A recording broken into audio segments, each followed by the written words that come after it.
नमस्कार शेतकरी मित्रांनो, स्वागत आहे तुमचं आपल्या ग्रेट शेतकरी यूट्यूब चॅनलवर। बघा शेतकरी मित्रांनो, आज 12 जून 2025 रोजी आजचे आपण हरभरा बाजारभाव या व्हिडिओच्या माध्यमातून पाहणार आहोत। तत्पूर्वी आपण चॅनलवर नवीन असाल चॅनलला सबस्क्राइब करा आणि हा व्हिडिओ आपल्या मित्रमंडळीमध्ये शेअर करा, कारण की आपल्याला नवीन व्हिडिओचे अपडेट मिळण्यासाठी मदत होईल। चला तर व्हिडिओला प्रत्यक्ष सुरुवात करूया।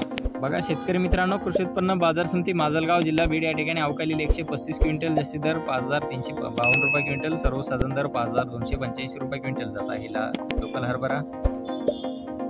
बघा तसे पुढील बाजार समिती पैठण या ठिकाणी अवकालेली 4 क्विंटल, जास्ती दर 5300 रुपये क्विंटल जात आहे लोकल हरभरा। बघा तसे पुढील बाजार समिती कारंजा या ठिकाणी अवकालेली 1100 क्विंटल, जास्ती दर 5430 रुपये क्विंटल, सर्वसाधारण दर 5345 रुपये क्विंटल जात आहे लोकल हरभरा। बघा तसे पुढील बाजार समिती चोपडा जळगाव या ठिकाणी अवकालेली 700 क्विंटल जात आहे बोल्ड हरभरा, जास्ती दर 6035 रुपये क्विंटल, सर्वसाधारण दर 5800 रुपये क्विंटल।